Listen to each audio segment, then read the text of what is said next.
Good evening. Welcome to Current Affairs.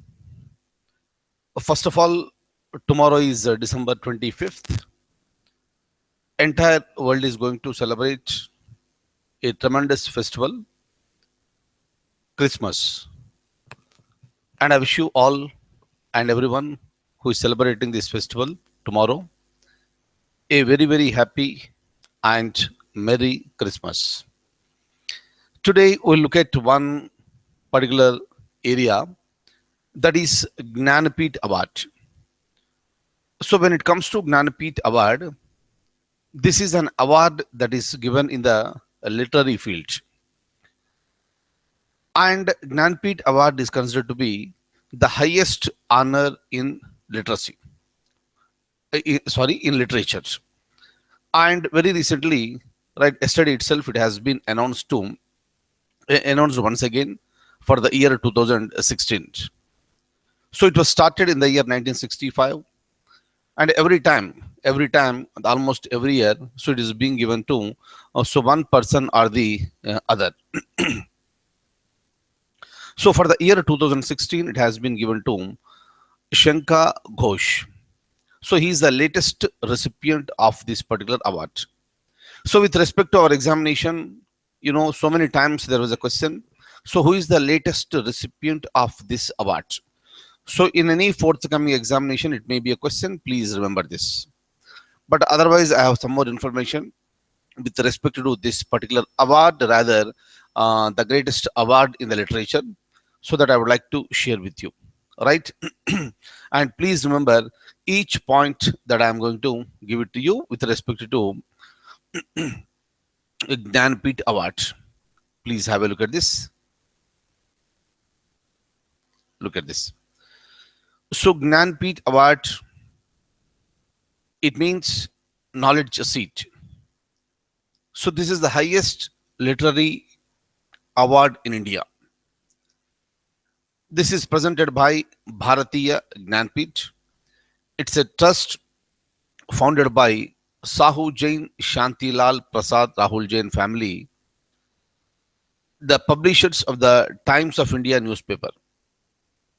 In fact, it was started in the year 1961, but for the first time it was awarded in the year 1965. Look at the name. The first recipient was G. Shankara Kurup. And so the latest one is Shankar Ghosh. I would like to show his picture to you. Please have a look at this. So this is the person. So this is the person on the screen. Shankar Ghosh is the latest recipient. And please look at this particular point. The cash prize is 11 lakhs. And bronze replica of Saraswati is also awarded. So goddess Saraswati is considered to be the goddess of knowledge. And the people pray this goddess for getting good knowledge. And a bronze replica of Saraswati goddess is given to the winner of Jnanpith Award. So, but for the examination point of view, kindly remember what is the cash prize, that may be a question. Who was the first winner, that may be a question. And who is the latest recipient? Again, you can see him on the screen, his photograph. It is Shankar Ghosh, right? So this is the latest one. So kindly remember this.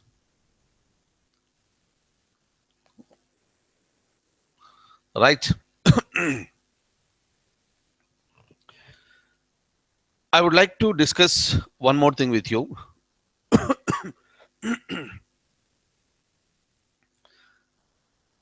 In India, the parents, or rather the elders, take the children for granted as far as the discipline is concerned.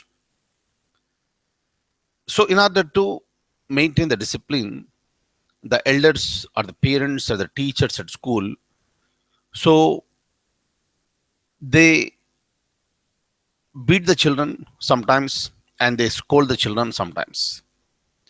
So the environment in most of the areas, that is not leading to natural growth of the children.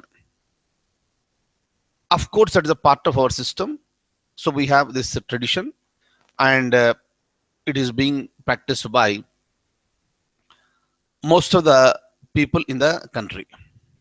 But otherwise, the psychologist always says that a child should be allowed to grow in a natural environment where there will not be any unnecessary pressures. So, without scolding, without beating, is it possible?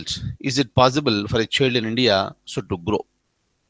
Answer may be no with respect to India. But sometimes what will happen? Indians will go out of the country. I am not talking anything against the traditions. Let me make it very, very clear. Right. So this is a mechanism that is being followed and practiced in India. So to maintain the discipline. So that is our system. That's a different thing. But I also said about the view of the psychologist. So in a natural environment, they should be allowed to grow naturally. So without any fear or tension. Whatever they eat, whatever they learn, so that will become natural. Now, so but if you look at some of the countries in the world, every country may not be like India. Say, for example, there's a country called Norway. In Norway, the children's rights are protected very much. That is the reason why, if there is a complaint that the parents are abusing, or the parents are scolding, or the parents are beating the children, that will be taken up very, very seriously. And very recently also, a child has been taken away by the Norway authorities. Norwegian authorities, they have taken an Indian child away from their parents because they got a complaint that the child is being abused. So this is not the first time in India, sorry, this is not the first time for Indian couple this is happening in Norway. It happened in 2011, it happened in 2012, and now again it happened this time. And every time the Indian foreign ministry, it is intervening, and they are trying to settle this particular issue. But the point is that in every country you have a system called rule of law, right?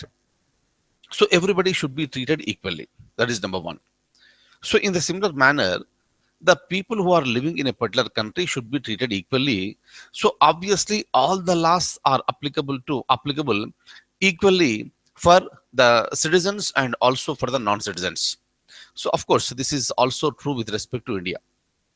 But sometimes we also say that law of the land, meaning the law that is made by the parliament, that is equally applicable for all the parts of the country, meaning it is applicable for the entire territory of the nation. And that law is applicable for a citizen and also a non citizen. In the similar manner, even in a country called Norway, they also have law of the land. So, one of the laws in Norway says that protection of the children. And in one of the cases in the year 2012, it seems that the parents have not arranged a separate bed for the child. The parents have not arranged a separate bed for the child. That was taken very seriously. And in India, what is happening? So, right, so for quite long period of time, the child will be sleeping with the parents itself. But it is considered to be a wrong practice as far as Norway is concerned, meaning since childhood, a practice must be adopted to a child so that the child will be sleeping separately since the childhood. But that is not an Indian practice. But the law says that you have to do it in Norway. That is a Norway law. That is the reason why. So, in the year 2011, when the authorities came to know that a child is sleeping along with the parents, then immediately the Norwegian authorities came and they have taken the child to the rescue house. So, obviously, there was a shock for the Indian parents. So, this is what we do in India. But they said, this is not India, this is Norway. You need to follow our laws. Right, during that time, Indian authorities have intervened and they settled the issue. So later what happened? So in another case,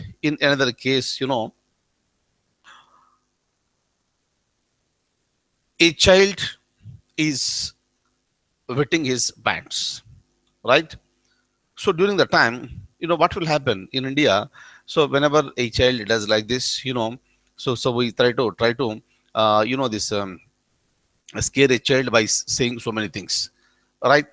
And that's a very common thing. That's a very common thing in India, but it is not a common practice in Norway.